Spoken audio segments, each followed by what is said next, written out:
So hi guys, welcome po sa Hugot na itong po Sir Jayvee at welcome po for another video about probability. And this time guys, we're going to discuss about theoretical probability. On our last video, we tried to discuss about experimental probability, by which we give some examples. We try to use it in a more realistic way on a real life situation. But now, we're going to discuss about theoretical probability of simple event. So ang ating objective for this video guys is to define theoretical probability, illustrate theoretical probability, and to solve some problem related to theoretical probability. This is part of grade 8 fourth quarter guys. So I know that you're excited, so let's have our discussion.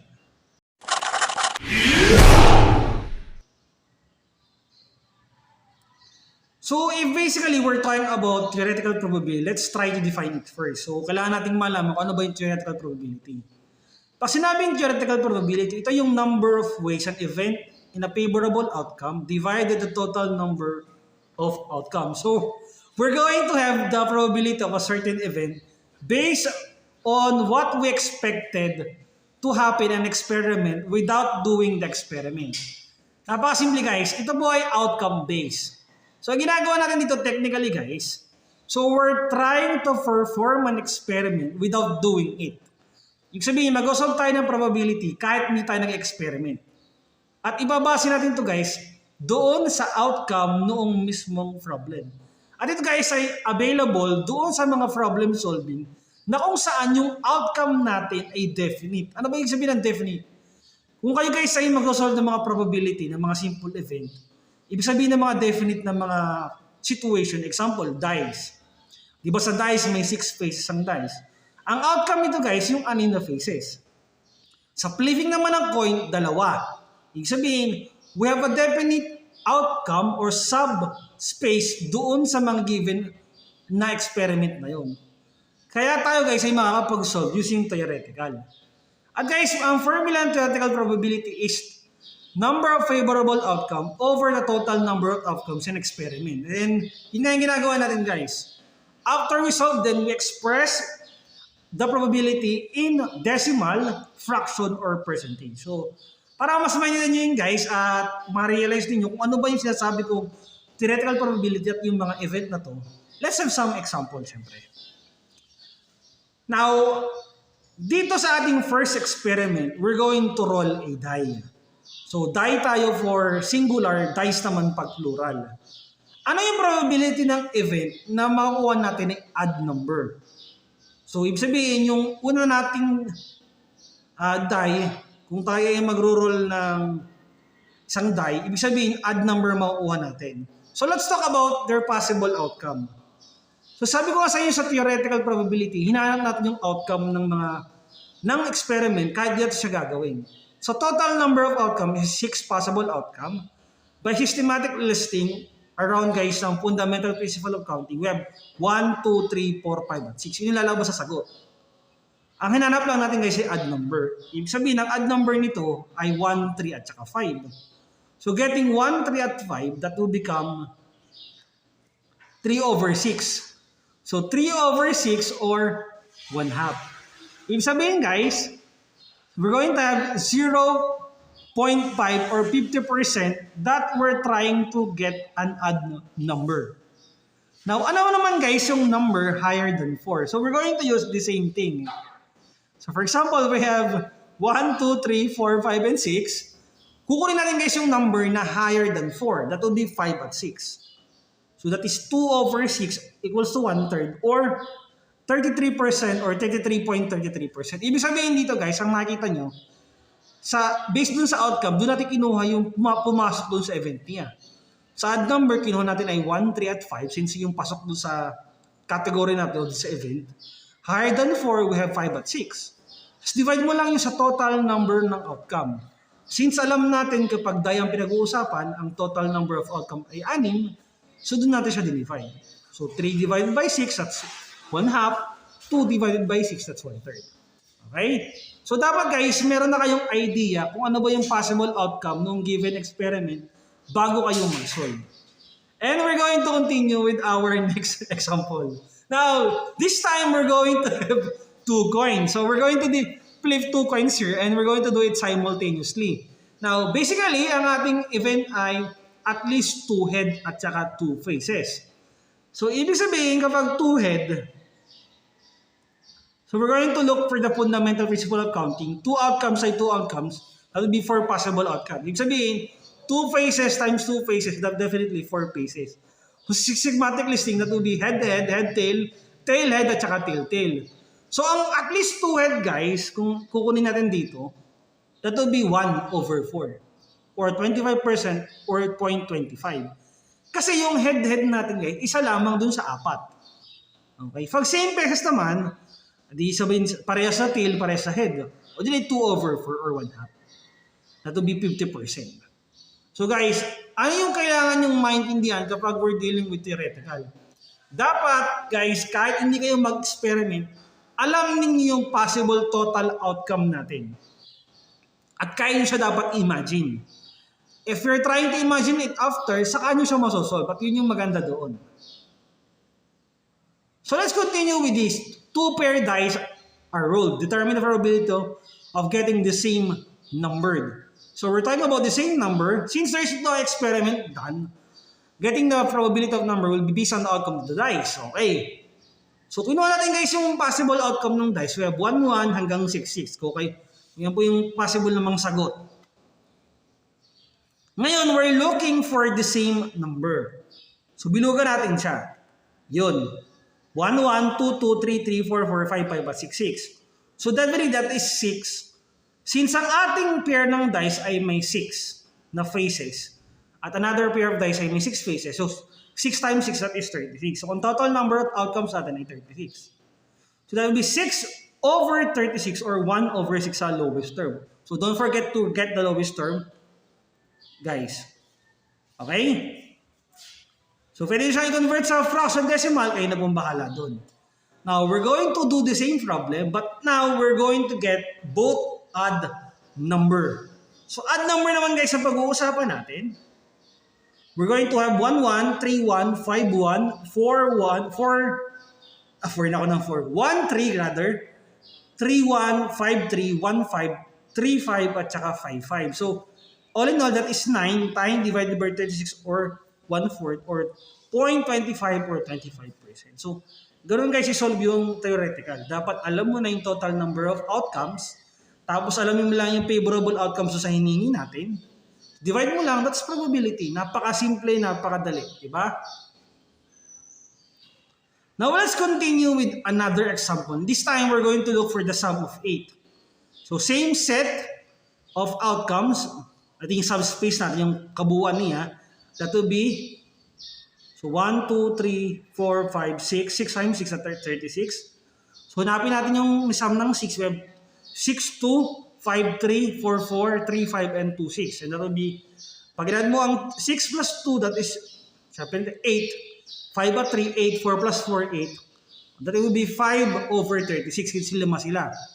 Kung kunin mo ang fractional form niyan o ang decimal form rather at saka kanyang percent form, that will be 13.8888888. Okay, napakadaming ito, napakahaba. And that's how we solve them. So, dito guys, ang mahalaga dito, importante, alam ko na ang total number ng outcomes ay 36 at doon po ko hindi nagkakamali. Now, let's continue with some example na ginagamit natin sa mga gambling. And this time, we're going to do the deck of cards. So, paborito ko to. Kasi hindi ako nagtotong it, di rin ako nagpupusoy, di rin po ako mga lampok. Nagpupusoy minsan ako sa cellphone, pero hindi ako gusugan. This is just one try that this is one good way of providing example, that is using cards. Now, let's try to examine muna guys ang deck of card. Ang deck of card guys ay may 52 cards. Tandaan nyo yun ha. Ito yung mga possible na standard deck of cards. So, kung tinatagal guys yung joker dyan, hindi ginagamit ang joker eh. So, meron tayong 4 suites or for example, classification ng cards. We have club guys, or tinatawag natin clover. So, we have spade. We have the hearts and the diamond. Ang club ay minsan tinatawag din natin flower. Okay? Okay, now let's try this one. So, sabihin, meron 13 cards for every classification. At under those classification, guys, So meron tatawag tayong ace o yung tatawag nating uno. Diba? So meron din tayo guys na tatawag na 2 to 10. Yan yung number na 2 to 10. And we have the face card. So sa face card, ang value ng jack ay 11, ang queen ay 12, ang king ay 13. So that will be the face card, yung may green. Okay, yung dark blue ang ace. Ang 2 to 10 naman guys, ang light blue. Tapos yung dark na green, yun po ang ating face card. So dapat yung may jack, queen at king. Tandaan nyo po yan guys ha, importante po yan. And we have also the black and the red card. So ang black card natin guys ay yung glove at saka spade or the flower. And ang ating red card is the heart and the diamonds. So kailangan guys, alam nyo yung paano siya gamitin para mas maintindihan nyo po siya at mas magamit. Now, we're looking for a probability of given a face card. So face card ang hanapin natin. So kung i-examine natin guys yung card natin, that will be jack, queen at king. Let's try to count it. So pag inilang natin, that will be 1, 2, 3, 4, 5, 6, 7, 8, 9, 10, 11, 12. So 12 ang kanilang card. That should be 12 divided by 52 or 3 over 13. So dividing them guys, getting its decimal form and the percentage form, that will be 0.2307. Kasi hindi siya repeating, non-terminating din siya. Non-terminating. Basta hindi siya nauulit, iba-iba number na labasan niya. Correct me if I'm wrong, yan tama po doon. So 23.07. Okay? So basta alam nyo guys kung ano yung tututukoy doon sa hinihingi, madali nyo po maintindihan to. This time we're talking about ace. So ace natin ay yung green. Yan. So that will be 4 over 52 or 1 over 3 or the fractional form. Okay? So dapat guys, alam mo in the basic knowledge kung ano yung pinag-uusapan para hindi ka pumalito. Okay? Let's continue with the cards. So let's talk about less than 10. So that will be ace to 9. So ang ace po ay may value na 1. So kung bibilangan natin siya, 9 times 4, that will be 36. 36 divided by 52 is 9 over 13 or 69.23 or 69.23%. Okay? So yun po yung kanilang decimal value at saka po kanilang percentage value. And that's how we try to deal with the cards guys. So guys, I hope na natutunan nyo po yung tinatawag natin theoretical. So theoretical guys, ang importante, alam mo yung number of ways or favorable outcomes na tama sa yung event over syempre sa total number ng outcomes. So try natin gamitin guys itong fundamental principle of counting, listing method at iba pa para po madali nyo masolve. So guys, ang theoretical probability, we try to get the outcome first. This will be outcome based without performing an experiment. At ito guys yung formula niya, number of favorable outcomes over the total number of experiments. So, ano ba yung nagkaibahan guys sa experimental? Experimental is more on the trial, while theoretical is more on the outcome. Now, in order for me to determine whether you understand our discussion about this topic guys, so I'm going to leave you this 3 number at gusto ko sana sagutan nyo siya within 5 minutes. So sana po ay minaton kayo sa ating discussion. So you have your 5 minutes, so 5 minutes start now.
Okay guys, time's up. Let's try to check your work. So we're going to check your work based on this item.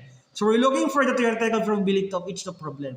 So 2 coins are tossed, find the probability of getting exactly 2 heads. So para nasagutan natin ito sa unang bahagi, di ba? So kung madali na para sa inyo ito, 2 head, that's 1/4 or 0.25 or 25%. Okay, kung kayo ay nakinig talaga guys, ito binigay ko ito example, kaya alam niyo dapat ito. Next natin guys, in randomly choosing a vowel from A, B, C, D, or A. So the total number of outcomes is 5. Definitely our vowel is, ano ang vowel? A, I, O, U. So A, I, O, U, that will be 2/5 or 40% or 0.40. Tama ba kayo doon? Okay, very good po guys. And for the last number, we're looking for the king. So king has 4. So king ng club, spade, diamond, and heart. That would be 4/50 or 1/3 or 0.769 or 7.69%. And that's how we try to solve this problem. We got 3 guys. So I hope guys, ang manaturan nyo po yung problem na to. Ako po ay nagpapasalamat for you to watch my video here in Hugot, Sipnayan. Don't forget to like, follow me guys sa TikTok, Instagram, and also on Facebook. So look for Jayvee. I'm your online tutor. And sana po ay may natutunan kayo sa ating math lesson for today. So next lesson natin guys about problem solving involving a simple probability of event at saka po type ng events na ginagamit natin. So kung gusto niyo po guys nga pala ang video nito, don't forget to like, follow, and share. Huwag niyo guys kalimutan na i-share yung video nito sa mga kilala niyo. Or kung kayo ay magulang guys na nag-tutor o sa inyong mga co-parents, di ba? Malaki pong tulong ito para mamalesen guys ang ating expenses, especially sa pag-hire ng mga tutor. So God bless po yan guys. See you again guys on our next video. next week. Maraming salamat po and God bless.